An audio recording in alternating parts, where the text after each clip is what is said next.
Namaste.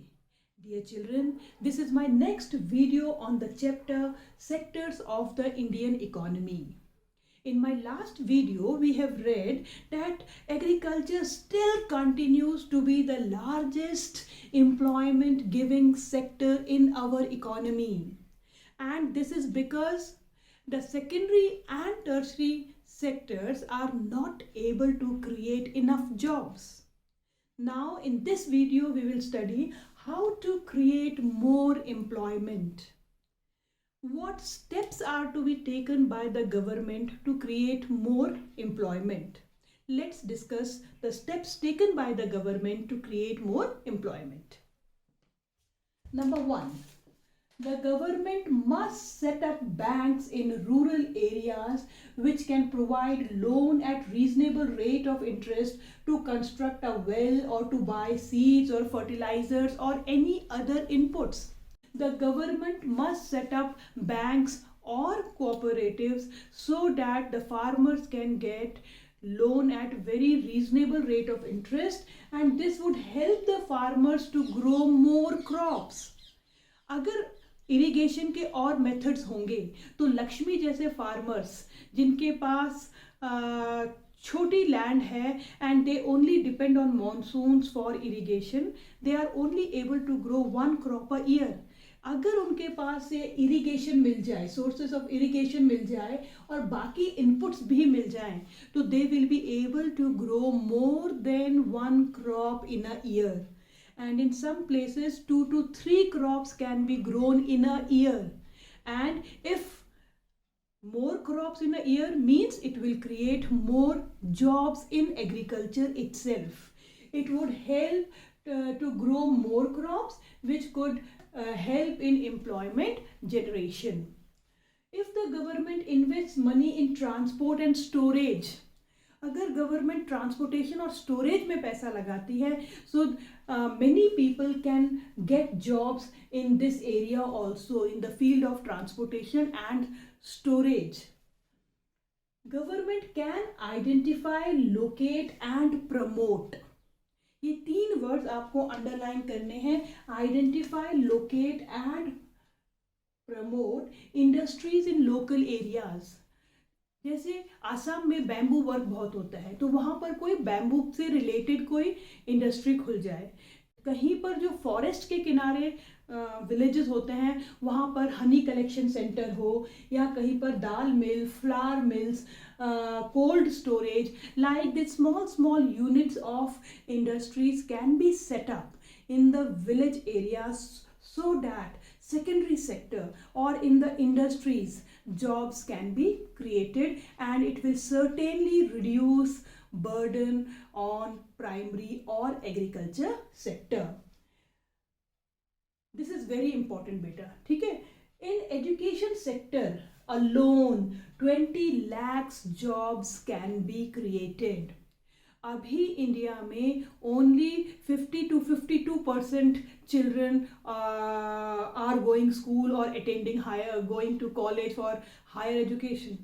If all students would be made to go to school, then 20 lakhs jobs alone can be created in the field of education. It would help us to increase our literacy rate also.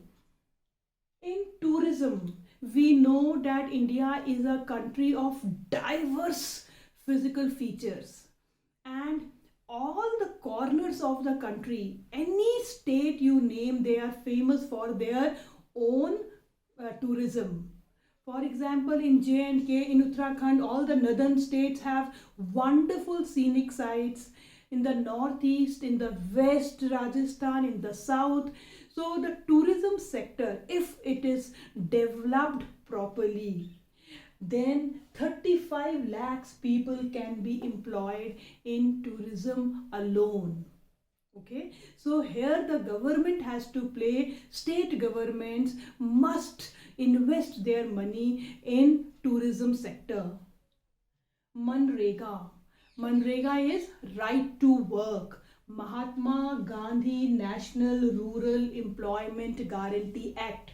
This act is also known as Right to Work, which came in the year 2005. According to this act, it is particularly in the rural areas to provide immediate employment in the rural areas. This Manrega, which is right to work, has been started in the year 2005. Its main features are 100 days of assured work or employment every year for every rural household. 100 days of assured employment in a year. 1/3 seats are reserved for women, and if the government fails to provide job of 100 days which is promised in this Manrega, then they are eligible for unemployment allowance. Unemployment allowance will be given to the rural people if the government fails to provide employment which is promised under Manrega. So these are few steps which can be taken by the government to create more jobs in primary, secondary or tertiary sectors.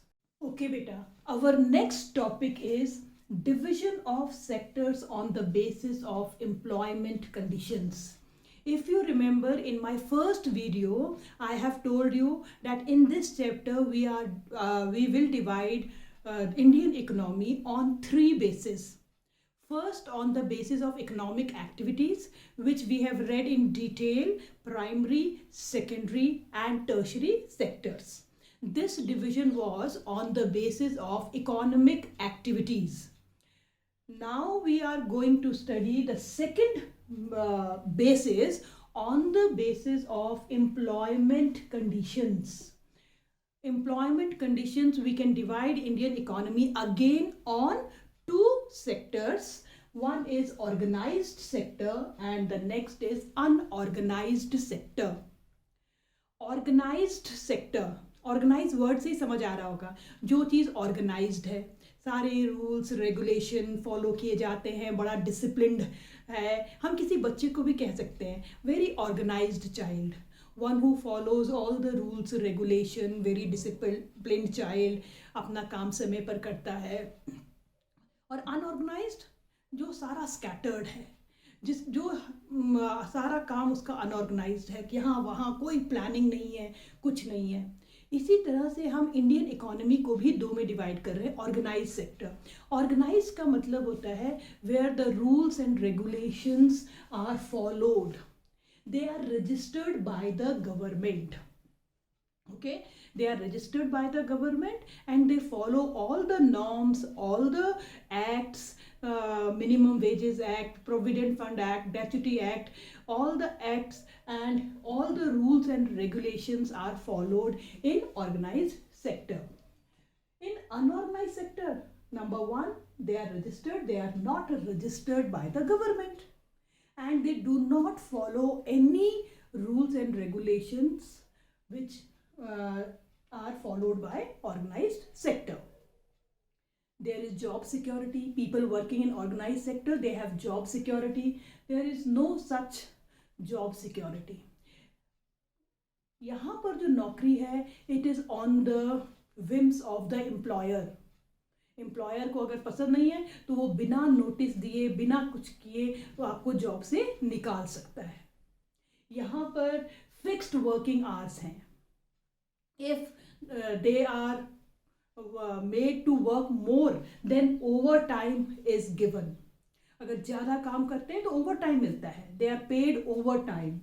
Here the working hours are not fixed and they are not even paid overtime if they are made to work more than their fixed hours. Paid leaves are there. Provident fund facility, gratuity facility, all these benefits are given in organized sector. No such provision of paid leaves or provident fund in unorganized sector.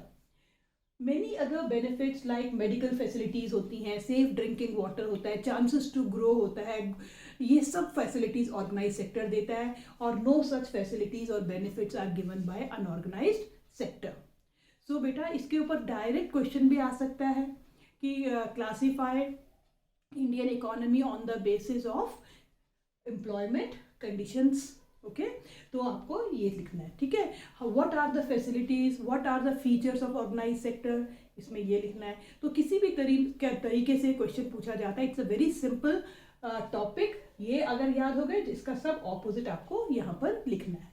तो ये जो sector है organise sector, ये सभी लोग यही चाहते हैं कि they want to work in organize sector, ठीक है। तो लेकिन ऑर्गेनाइज सेक्टर जो है काफ़ी लिमिटेड है और not growing so fast, so people are forced to work under unorganized sector also. I hope you have understood the difference between organized and unorganized. ऐसे क्वेश्चन नहीं आएगा, क्वेश्चन यही होगा, employment conditions, classify Indian economy on the basis of employment conditions. Okay बेटा, our next topic is how to protect workers in unorganized sector. Just now we have seen that unorganized sector is the sector which is not following any rules and regulations. Their workers are exploited in this sector. उनके पास और जगह काम नहीं है, वहीं पर उन्हें काम करने के लिए मजबूर होना पड़ता है। They are not paid any overtime. Their working hours are too long. No, the working atmosphere, environment is also not good. So it is the duty of the government to protect the workers working in unorganized sector. So what can government do to protect workers in unorganized sector? We have divided this answer in two parts, in rural areas and in urban areas. Question बिल्कुल यही रहेगा, how to protect workers in unorganized sector. In rural areas, who are the people who work or considered as working in unorganized sector? कौन से लोग हैं जो unorganized sector में आते हैं? Landless workers who are working in somewhere else, in किसी बड़े जमींदार की ज़मीन पर, एग्रीकल्चर लेबर्स हैं, artisans, weavers, carpenters, blacksmiths etcetera.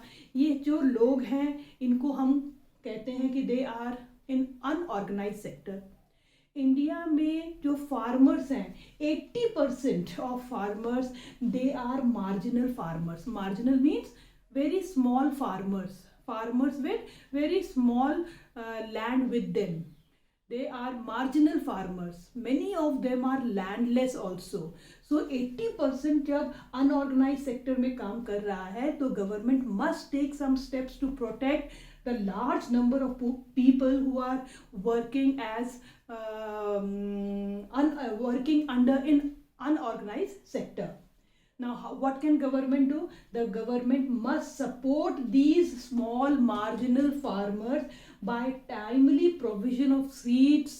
उनको टाइम से सीड्स दे सब्सिडाइज्ड रेट में। मॉडर्न इनपुट्स, जिसमें वो पूरी पांचों चीज़ें दोबारा आएंगी। Modern inputs includes HYV seeds, chemical fertilizers, pesticides and insecticides, modern machines and irrigation. ये सब उनको टाइम से मिले, टाइम से क्रेडिट मिले, लोन उनको रीजनेबल रेट ऑफ इंटरेस्ट में बैंक्स या कोऑपरेटिव्स से क्रेडिट मिले, लोन मिले। वो जो मनी लेंडर्स के ऊपर, ट्रेडर्स के ऊपर डिपेंडेंट हैं फॉर लोन, उनसे हाई रेट ऑफ इंटरेस्ट में लेते हैं, फिर वो पूरे समय उस लोन को उतारने में लगे रहते हैं। तो उनको लोन जो मिले वो बैंक से मिले at very reasonable rate of interest, storage की फैसिलिटी दे, मार्केट की फैसिलिटी दे, उनका सामान ले ले। सो इस तरीके से अगर गवर्नमेंट इनको सपोर्ट करेगी then only they can be protected, and जो उनका एक्सप्लॉयटेशन हो रहा है अनऑर्गेनाइज सेक्टर में, दैट कैन बी रिड्यूस्ड और that can be stopped. Okay, so this is about the rural areas. Now in urban areas, the group of people who are considered working in unorganized sector in urban areas, ये सब वो workers हैं जो छोटी छोटी industries में काम कर रहे हैं। कैजुअल वर्कर्स जो रोज की रोज अपने लिए नौकरी ढूंढते हैं, casual workers those who are working in any construction site. Construction पूरा हो गया, आज बारिश हो गई, आज काम नहीं मिल रहा है, छोटे छोटे इंडस्ट्रीज़ हैं, यहाँ पर जो काम कर रहे हैं, जहाँ कोई रूल्स रेगुलेशंस नहीं फॉलो होती हैं, इन सब की प्रोटेक्शन की ज़रूरत है इन अर्बन एरियाज। यहाँ पर government must support them by supplying raw material on time. जैसे यहाँ पर दे रहे थे provision of seeds, modern inputs, यहाँ पर भी जो छोटे इंडस्ट्रियलिस्ट्स हैं उनको timely delivery of raw material हो, और उनका भी मार्केट की जो फैसिलिटी हो, government must provide them marketing outlets. सामान उनका खुद खरीद ले in the proper price so that they can be protected. So this you have to write for in urban rural areas and for urban areas. एक और group of people है जो schedule caste and schedule tribes and OBCs हैं। ये लोग ना केवल economic discrimination face करते हैं, they also face social discrimination in the society. तो government is taking, you have seen that many types of reservation have been done for these people so that they can be uplifted and they can be brought in the mainstream of the country. So majority of workers, those who are casual workers or those who are working in any construction site etc., they are mostly SC, STs or OBCs, other backward classes. They work in unorganized sector and face lot of economic and social discrimination. They need protection and support for both economic and social discrimination. Okay, so government, यहाँ पर government must interfere and give protection to the people, to the large labor force which is working in unorganized sector. Okay, so unorganized sector has to be protected by the government, and ये आपको इसी तरीके से दो में divide करना है, in rural areas which are the people who are considered as working in unorganized sector, and then the government must take this step to protect them similarly in urban areas. Okay beta, now our next division is on the basis of ownership. I have told you in the beginning also, and repetitively I am telling you that in this chapter we are dividing the Indian economy on three bases. First, on the basis of economic activities, primary, secondary and tertiary. Secondly, on the basis of employment conditions, organized and unorganized. And now we are going to study the third division on the basis of ownership, public sector and private sector. यहाँ पर मैं आपको एक बात clear कर दूं कि जितने भी ऑर्गेनाइज सेक्टर हैं, बच्चे ज़्यादातर उसे पब्लिक सेक्टर से कंफ्यूज हो जाते हैं। Organized only follow rules and regulations laid by the government. Government के बनाए रूल्स रेगुलेशन को फॉलो करता है। लेकिन पब्लिक सेक्टर क्या है? विच is controlled and owned by the government. जो गवर्नमेंट के कंट्रोल में है, it is managed by government. ठीक है, तो इन दोनों में गलती नहीं करनी है। तो public sector which is controlled and managed by the government, the main M of this sector is welfare of the people. ये लोगों के वेलफेयर के लिए काम करता है। ठीक है, कभी कभी और बहुत सारे टाइम गवर्नमेंट प्रोवाइड सब्सिडीज, कितनी चीज़ों में हमें सब्सिडी देता है, और बेयर्स द लॉस, और खुद लॉस बेयर करता है। ये पब्लिक सेक्टर है, where the main motive is welfare of the people. Railways, post office, defense services are some example, and government provides subsidies on many basic things so that they can be properly flourished. Subsidy to the farmers on fertilizer, subsidy on petroleum products, subsidy on LPG cylinders, etc. Government gives subsidy and bears the loss because its motive is welfare of the people. इसके against एक दूसरा है private sector, बिल्कुल वैसे लिखेंगे, which is controlled and manage by individuals, private individuals और group of individuals. ठीक है, इनका मेन ऑब्जेक्टिव है to earn more and more profit. TISCO, Tata iron and steel company, Reliance industries limited, Birla, ये सब कुछ बड़े नाम हैं जो प्राइवेट सेक्टर में आते हैं। और to get such services we have to pay more money to these individuals और कंपनीज। यहाँ पर हमें कोई सब्सिडी और कोई भी रियायतें नहीं मिलती हैं। whatever facilities we need, we have to pay for it to these industrialists, individuals and the owners of the company. तो यहाँ पर बिल्कुल क्लियर है on the basis of ownership, who owns the industry, who owns the industry. If it is owned by government, public sector. If it is owned by private individuals, group of individual, it is private sector. Okay, our last topic of the chapter is need of public sector. What is the role of public sector in the Indian economy? Public sector की हमको इतनी ज़रूरत क्यों है? Why there is need of public sector? As private sector is not able to provide many goods and services at reasonable rate. कितनी सारी services हैं जहाँ पर government has to interfere. There are many schools, many hospitals, many banks and many such services which are under the government. अगर ये सारी चीज़ें privatise हो जाए तो जैसे कि हमने पढ़ा, प्राइवेट का जो मेन एम होता है वो होता है प्रॉफिट मेकिंग. सबकी प्राइसेस शूट अप हो जाएंगी. तो गवर्नमेंट कुछ बेसिक थिंग्स अपने हाथ में रखती है, क्योंकि ये चीज़ें गवर्नमेंट के अंडर रहेंगी तभी वो रीजनेबल रेट रहेगी.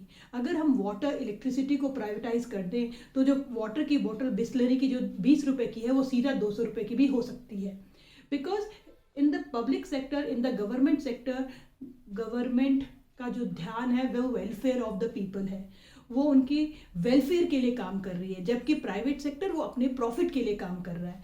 तो कितनी सारी चीज़ें हैं जो रीजनेबल रेट में हमको मिल रही हैं. It is kept under the government sector, public sector.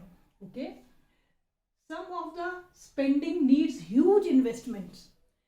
आप देखते होंगे बड़े बड़े प्रोजेक्ट्स जब गवर्नमेंट बनाती है, बड़े बड़े फ्लाईओवर्स बन रहे हैं, जो रोड्स हैं वो सुपर हाईवेज बन रही हैं, वाइडन हो रही हैं, इसमें कितना पैसा लगता है. ठीक है, और this is not under private sector. और प्राइवेट सेक्टर के बस की बात भी नहीं है इतनी ह्यूज स्पेंडिंग करना. ठीक है, कितना वाटर सप्लाई पूरे देश में हो रहा है, इलेक्ट्रिसिटी सप्लाई पूरे देश में हो रही है. ये जितनी भी हैवी स्पेंडिंग, जितने भी हमारे एरियाज़ हैं वो which it is beyond the capacity of private sector, ये गवर्नमेंट अपने अंडर रखती है.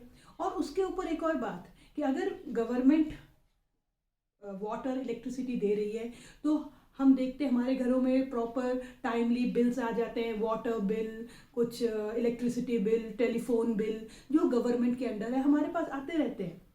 और बड़े आराम से हम उनका बिल पे करते हैं. और गवर्नमेंट का जो कलेक्शन का तरीका है वो भी प्रॉपरली ऑर्गेनाइज्ड है. अगर ये फैसिलिटी प्राइवेट को दे दी जाए कि हाँ चलो पूरी water electricity, collecting money from thousands and millions of people who are using these services is not easy for private sector. Private sector मान लो अगर ये बड़ी हैवी स्पेंडिंग पैसा लगा भी देता है, बहुत रिच है, बहुत हैवी स्पेंडिंग करता है, but collecting money from millions of people who are using these facilities is not an easy work for the private sector. Not easy, it is impossible for them to collect bills and collect money for the facilities they are using. So it is better to keep it under public sector only.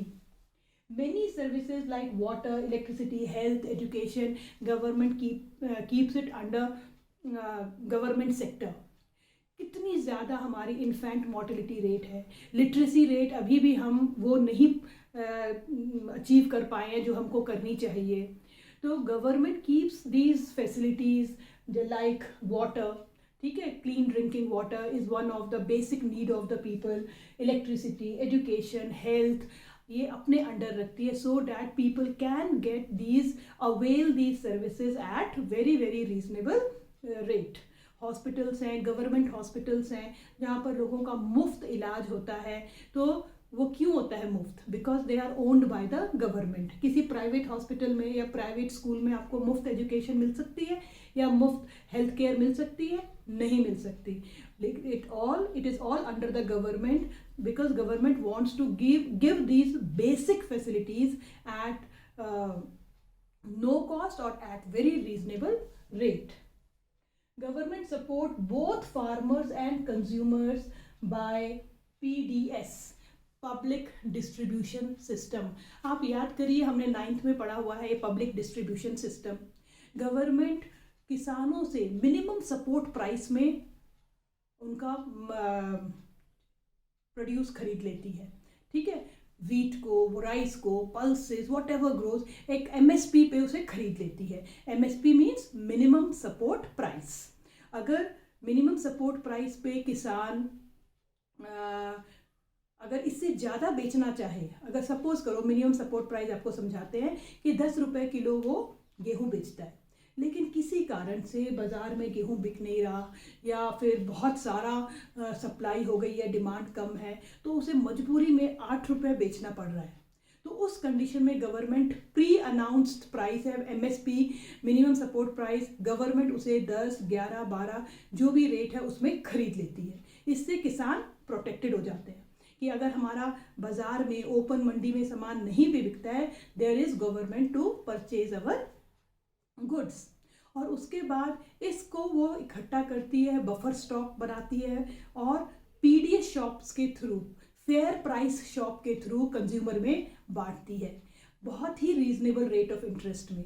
जो हमारे below poverty line population है उसको ये distribute करती है. इस तरह से एक तरफ फार्मर्स को प्रोटेक्ट कर लिया और दूसरी तरफ कंज्यूमर्स को भी एक रीजनेबल रेट में उनको फूड ग्रेन्स डिस्ट्रीब्यूट करती है. So government supports both farmers and consumers. Okay, so public sector की अभी हमको बहुत ज़रूरत है.